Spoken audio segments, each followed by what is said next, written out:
Next on CTV News tonight, another appeal for gas price relief. The state gas tax in Maryland is set to go up on Friday, but there are those now who are renewing their calls for a gas tax holiday. I'm Byron Scott. That story coming up.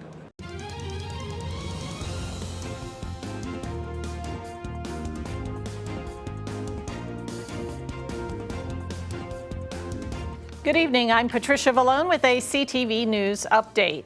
Gas prices have been falling of late, but with an average price for regular gas at $4.86 a gallon in Maryland, motorists say they're still paying way too much. And as Byron Scott reports, there are renewed calls for a gas tax holiday.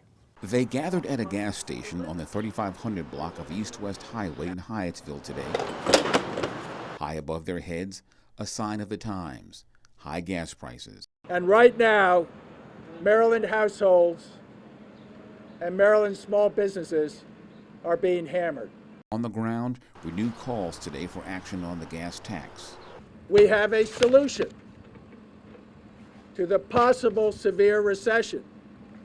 We're definitely going to have at least a mild recession, but we have a solution to that. It's called a gas tax holiday. The comptroller, who is also running for governor, is urging the current governor to convene a special session in Annapolis and pass a 90-day gas tax holiday and help stave off a recession. But Hogan says Franchot has the authority to suspend the tax. Franchot says not so. The state gas tax will automatically increase to 43 cents a gallon on Friday. Officials are also calling for congressional action to pause the 18 cents a gallon federal gas tax. And while the future seems uncertain on those fronts, there was agreement across the board today on just how taxing it is just to fill up a tank. It's not even an option, it's a necessity. We need this. Some of us work 4 to 5, maybe 8 hours out there on the road when half of our earnings go back to gas and we're right back where we started. Most concerning is we're starting to see our customers delaying repairs to their vehicles, especially with safety items, brakes and tires. And they're doing this because of the uncertainty. We really need, our communities need, we all need really bold action to confront this issue. Our fuel bills used to cost approximately $1,200 to $1,500 a week. They're currently $3,200 to $3,500 a week.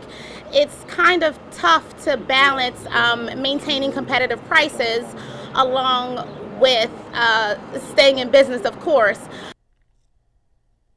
Byron Scott, CTV News. Thanks, Byron. Well, a University of Maryland senior lecturer harshly criticizes the Supreme Court's decision to overturn Roe v. Wade. As we reported last week, the High Court struck down a 50-year-old ruling that gave women the federal constitutional right to get an abortion. The ruling sends the matter of abortion rights back to the states to decide. Michael Spivey from UMD's Government and Politics Department says he thoroughly reviewed the High Court decision. This is a horrible decision. It's poorly reasoned. Justice Alito does not fairly apply Glucksberg.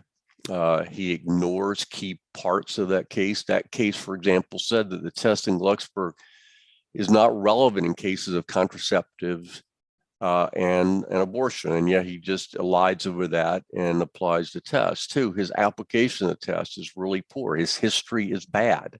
Spivey also says that he does not think the current Congress could pass a law to codify Roe. Well, Montgomery County Executive Mark Elrich bars employee travel to states that ban abortion. The move follows the Supreme Court's ruling on Friday that overturned Roe v. Wade. Elrich issued the business-related travel ban, saying states like Arizona, Texas, and others, including a dozen others, put the health and safety of Montgomery County employees at risk. He says the ban includes travel funded by the county or by an outside entity. The U.S. Supreme Court sides with a high school football coach from Washington State in a major religious rights case. The court ruled 6-3 in favor of Coach Joseph Kennedy today. Kennedy was fired for praying with students after games. The case forced the justices to figure out how to balance the religious and free speech rights of teachers and coaches with the rights of students also kept in mind. The justices said that the coach's prayer was protected by the First Amendment. Well, here are the latest COVID-19 numbers for our area. The Maryland Department of Health has confirmed 1,634 new cases. The positivity rate in Prince George's is at 11.67%. 5 people have died of COVID over the last 24 hours. 427 people remain hospitalized. And you are watching CTV News. I am Patricia Vallone. Still to come, a weekend fire displaces a family in Upper Marlboro. We'll have the details. Plus, a shocking decline in enrollment at Maryland community colleges. We'll have much more after the break. The family's visit to the forest inspired a beautiful question. Mother, mother, am I a tree? You tell me to stand tall. The trees stand tall. Mother, mother, you tell me to stay rooted. The tree's roots go deep. You tell me to focus on my breath, and the trees breathe for the earth. I think I am a tree. My child, of course you are. But what kind of tree will you be? Will you be the kind that makes shade, or the kind that shows a new way? Might you be the kind to hug, or the kind to climb? Doesn't matter which you choose, so long as you choose to be a tree that's kind.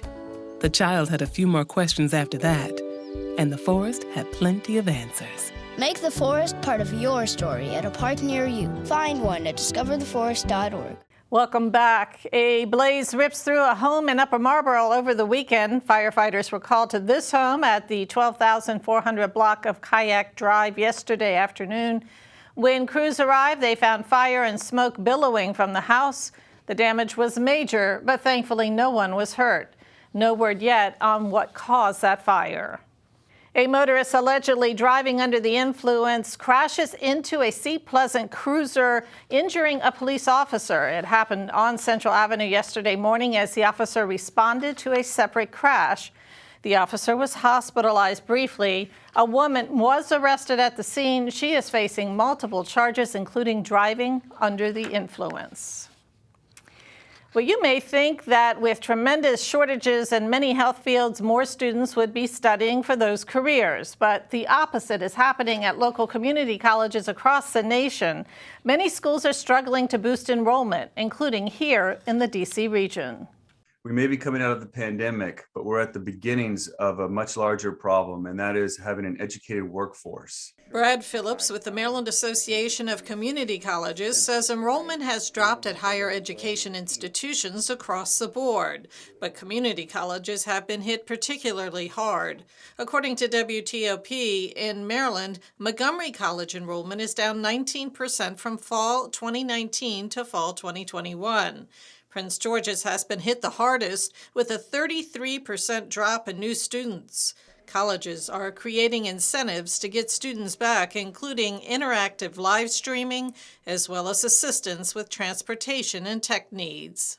Loaner laptops that we've been giving out to students. So if they don't have the access to these laptops, many of our services were in person and students could come here and use the technology here. But with the pandemic having caused, shutdowns and limiting the access that they have to this technology, we've been trying to create opportunities for us to provide that for them so they can use them in their homes. Phillips says the pandemic exacerbated other issues leading to decreased enrollment, including a declining birth rate, childcare costs and shortages, as well as tech issues going virtual.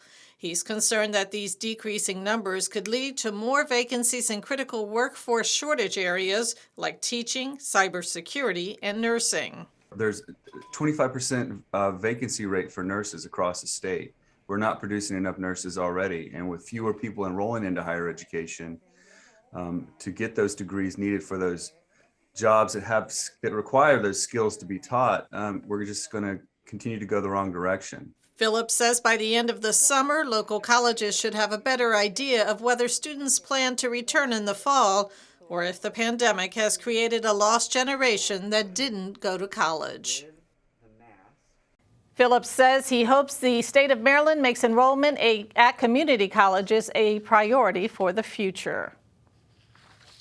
Interest rates on new federal student loans are set to increase by more than 1% for the 2022-2023 school year.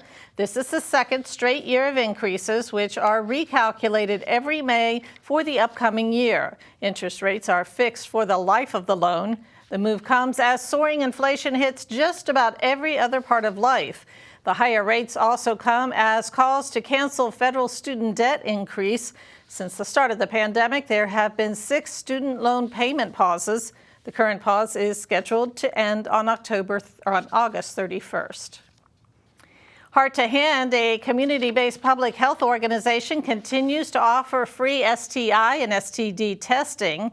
The services are available weekly and include a walk-in clinic for uninsured persons. Testing is Monday through Friday from 9 until 3. But as of now we're just taking a status neutral approach. And when we talk about the status neutral approach, that means that anybody can come here and get help. No matter whether you're positive or whether you're negative, we have services for everyone. So that's the approach that we're taking now, the status neutral approach. Heart to Hand is based in Largo. And we will be back with more news in just a moment. Stay tuned. If I could be you, and you could be me for just 1 hour. If we could find a way to get inside each other's minds.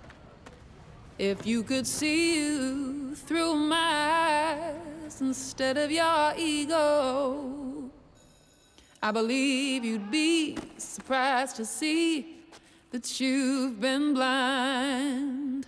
Walk a mile in my shoes. Walk a mile in my shoes. Yeah, before you abuse, criticize and accuse. Walk a mile in my shoes. Walk a mile in my shoes. Well, before you abuse, criticize and accuse. Walk a mile in my shoes. Thanks for staying with us. A young District Heights woman is fatally shot in D.C. over the weekend. The victim has been identified as 18-year-old Kendall Myers. According to Metropolitan Police, officers were called to the 800 block of Quincy Street a little after 12 a.m. yesterday. When they arrived, they found her unresponsive. Police say Myers and another teen girl who was also shot were taken to the hospital. Unfortunately, Myers did not survive. D.C. police are offering a $25,000 reward for information that leads to an arrest and conviction in this case. Well, June is Gun Violence Awareness Month, and State's Attorney Aisha Braveboy is hosting her annual Public Safety and Gun Violence Prevention Rally. It'll be held tomorrow evening at the Eastover Shopping Center. Information on counseling and job opportunities will be provided. Braveboy says that a key to preventing gun violence is giving individuals a feeling of hope. I've always said that hope is the greatest currency known to man. If you have hope, you have everything. If you don't have hope, you have nothing. And I think there's a lot of young people walking around hopeless. And as a result, they're turning to crime because they don't know another way. And it's up to us to show them a different and better way. We are going to do all that we can to protect our streets and our future. And this year, the event has added new partners. D.C. Council member Trayon White and Prince George's County Council member Edward Burrows are joining the rally to stress the importance of working together across borders. For more information, you can contact the email on your screen. And now let's get a quick check at our weather forecast. Tonight, mostly clear skies, a low near 60. Tuesday, mostly sunny with a high around 80. Wednesday, sunny, high near 85. And Thursday, sunny again, highs around 89. And for your community calendar, come out with a blanket or lawn chair to enjoy the Jazz on the Lawn event with Karen Lovejoy. This event is sponsored by the Maryland State Arts Council and will include classic tunes and smooth jazz from local musicians. It takes place on Wednesday, June 29th from 7 to 8 p.m. at the Riversdale House Museum. The event is free. Call 301-864-0420 for more information. And that is your CTV News Update. I'm Patricia Vallone. Have a great night.